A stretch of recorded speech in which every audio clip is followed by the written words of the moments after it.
Hey YouTube, Sam here. Well, back with the turd, the 01 Ford Explorer. And I'm having overheating issues still with this thing. I thought I had it fixed for a few days. And so some of these clips you'll probably see will be kind of back and forth on some things I did. I think I actually only have one or two clips that I actually kept from what I did before, because what I did didn't work. So anyway, just to kind of give you a background, I've done the water pump on this. I've done 2 thermostats on this now. Got videos on both those things. I replaced the thermostat housing on it.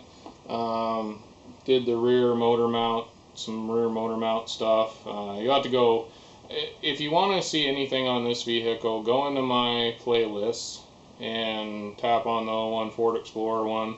It'll probably have turd in there somewhere, but anyway, or not Explorer, sorry, 01 Ford Escape, because I do have an 01 Ford Explorer as well in there. So all my videos I put in playlists. Pretty much everything fits in some sort of category or playlist. So go check out my playlist if you want to find specific things on specific vehicles and specific jobs I've done. Anyhow, so replace the water pump, replace the thermostat, replace the bottle cap here, because there is no radiator cap on this, so everything is done through there. Pretty much I checked to see if I had head gasket leak or cracked manifold.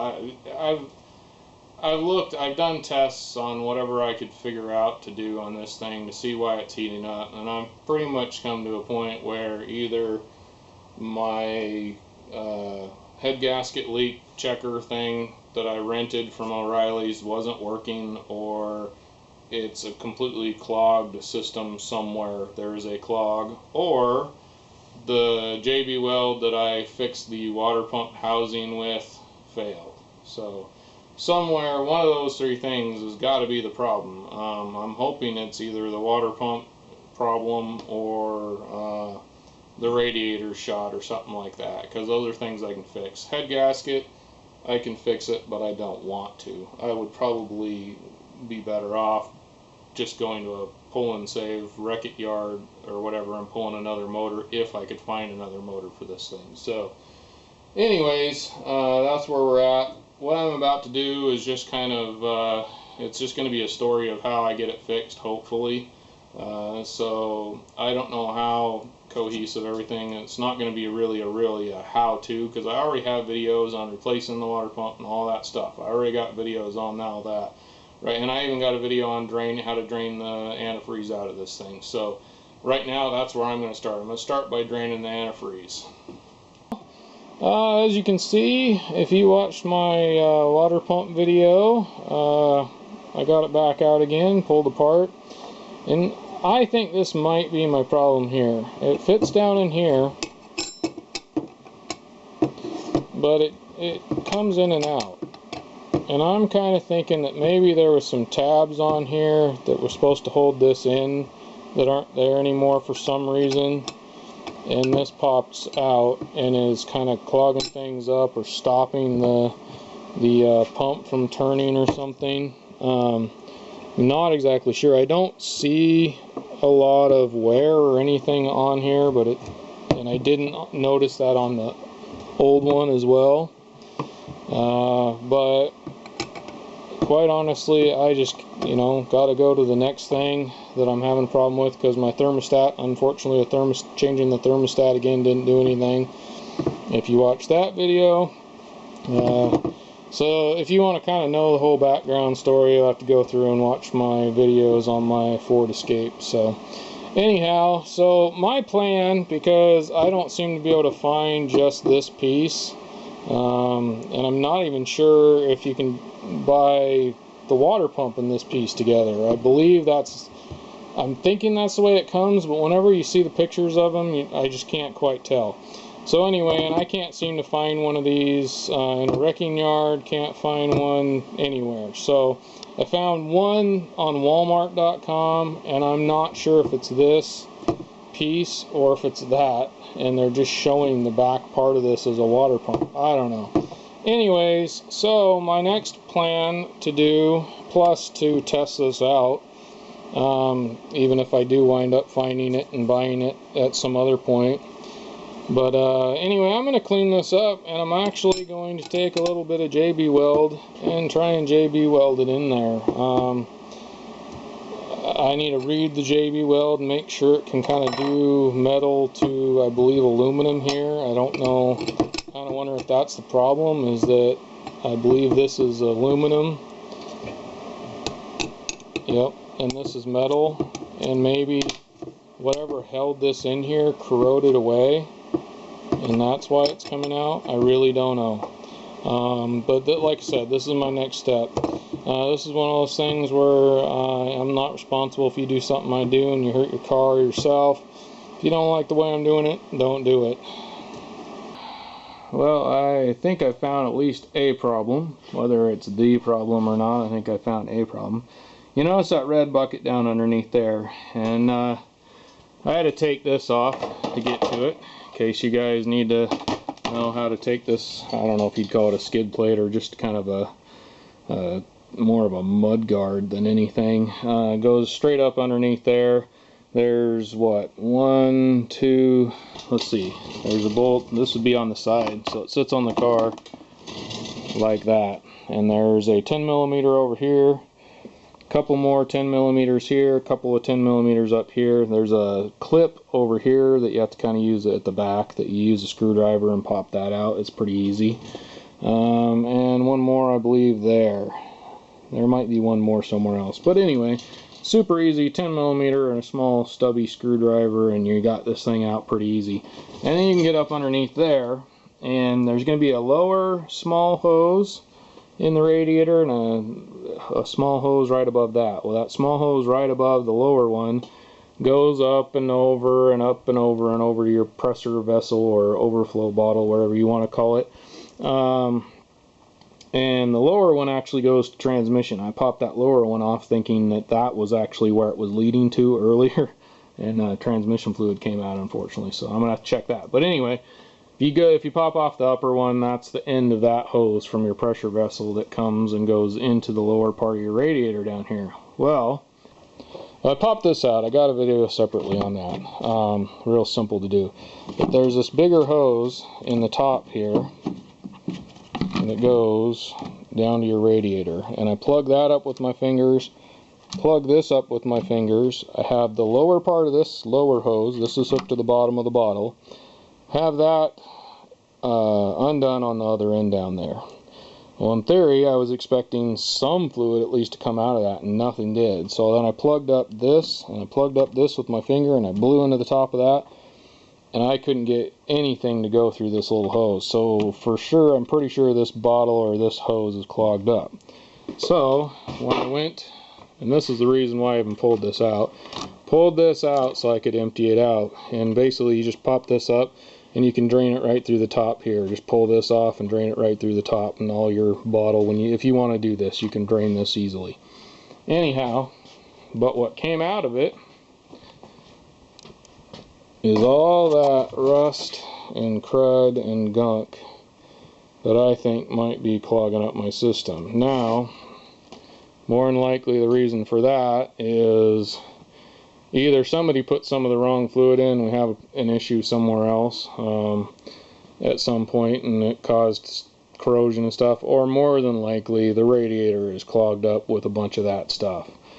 So my plan right now is to keep on going and trying to flush this system out. Now, in my book, to flush the system out, there's supposed to be some drain plugs in your block and there's supposed to be 2 of them. I found where I think there might be 1 in there, but somebody's taken and put like a heater block type thing in there that you plug in, although the plug-in part's not even on there. And you have to take out the oil filter and to even get to it, and even if which I did actually, I just popped the oil filter out, and then I couldn't get a wrench on there for nothing where it is. So, and it's supposed to have what appears to be kind of like the end of a socket, and somebody's popped that out and put this other thing in, and I'm just not going to mess with that, and unless I absolutely can't figure out something else that's going on. So I'm going to flush it a different way. going to go through and hopefully I'll be able to film this good enough it'll make any sense and work for you. But right now this is just kind of a video of what's going on with this car and what I'm trying to do to fix it. And in anticipation of doing this, I went and got this flush and fill kit. It was at Walmart. It was really cheap, and I saw it on the way by, and I thought, it might have some stuff in there I might want to do. This of that. I went and got that, and inside that kit is this little valve here, and it's for putting in your heater hoses, I believe. But anyway, I found the one that fit into this one, blocked off the other end with a fitting I already had. And then you need this. This comes with the kit here. And I put my hose in there and flushed it out. That's the lower hose that goes into the bottle there. Now I believe that the plug is actually right here in the bottle. Because as soon as I undid this hose from the bottle, fluid started draining out down into the bucket here. So I'm hoping that hose isn't clogged up in the middle there. And like I said, I just flushed it out. I could hear water going through just fine. I'm going to do it one more time. I was just kind of doing a test to make sure things didn't pop off. But anyhow, I thought I'd show that to you, kind of show you yet again where I'm going here. Well, that lower hose on that bottle was clogged. Just right at the bottle part was clogged so much I filled it up. Actually shoved a hose in there and turned it on all the way, and there was fluid coming out of all the rest of the orifices, but nothing coming out of that bottom one, so it was clogged complete. So I know that was one of my problems, but the reason why it was clogged is probably because I'm probably going to need to replace the radiator in this pretty soon. But right now I know this is unclogged enough to where this thing should run cool, I believe. I'm going to go ahead and flush it out, and I just put the hose here in the upper radiator hose, which goes down to where the thermostat, actually it's above the thermostat, goes into the heater core, goes into the block in places, and then that lower one down there, right there where the thermostat is, I took the thermostat out of it, and it goes down and into the bottom of the radiator down there. So I believe I'm back flushing this. It's a little weird because the thermostat is actually on the lower hose down there, but I don't know how the system works. I really don't. It's a pressurized system, and honestly this car is newer than I'm used to. It's probably one of the newest cars I've ever worked on. So alright, well, I was incorrect. That didn't work the way I thought. Actually, what the book is saying is actually put it in the upper radiator where the hose goes into the radiator, and then run the water until it flushes out up here where the top of the radiator hose goes into where the thermostat area is here. So that I did. It's running as clean as I can get it. I'm not noticing anything in there, so I don't know what it is, but whatever it is just caked up this bottle. It's probably the radiator, but I'll cross that bridge if I have more problems down the road. If this fixes it for now, I'll be happy. I just need to get this thing back on the road. That's why this hasn't become really a how to flush your vehicle type thing. This is more just what I have found and what I have done to try to fix the overheating problem, things that have failed. And hopefully the thing that'll fix it is the fact that that bottle was just plumb clogged up with crud. So anyhow, we'll see what happens. I'm gonna go ahead and add the coolant to it and start it up and run it and see what happens. And we'll end this video with it either fixed or not. Well, I gotta say, we've been actually driving the car for a little over a week now, and everything's fine. So the overheating problem was the fact that honestly it was just that bottle was clogged up, although I'm sure it's due to yet again the radiator, which at some point I'll have to address, I'm sure. But for right now it's running great. The air conditioning's working, the heat's working, no overheating at all. In fact, my wife's out driving it right now. That's why I'm not filming this in front of the car. So if you're having an overheating problem in one of those, check your overflow bottle and look and see if there's crud in it. If there is, there's a good chance maybe your bottle is actually down there on that bottom tube might be clogged up, because that was my problem. I have a feeling that the water pump was perfectly fine. I'm 99.99% sure of that as far as the water pump.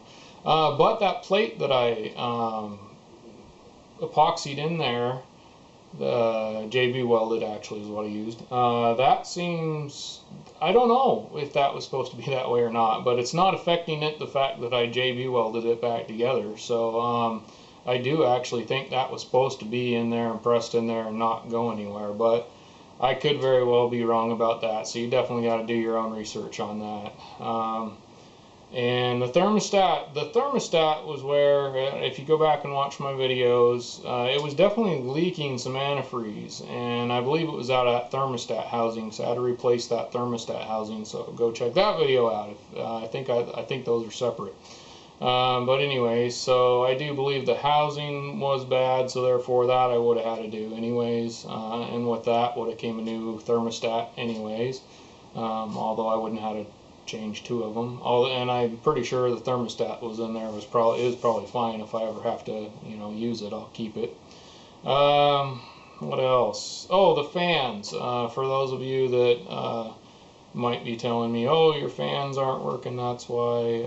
It's not the fans. I checked that as well as all the rest of the things like the cap and changing all the different parts on it. So it turned out it was just that bottle was clogged, and yet again due probably to the radiator. But anyway, I think I'll stop this here. It's probably really long enough as it is. I hope you guys all enjoyed it.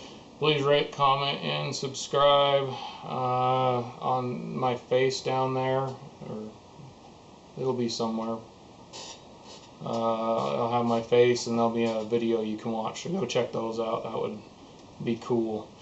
Anyway, this is Sam, Jack of all, Master 9. You all have a good one.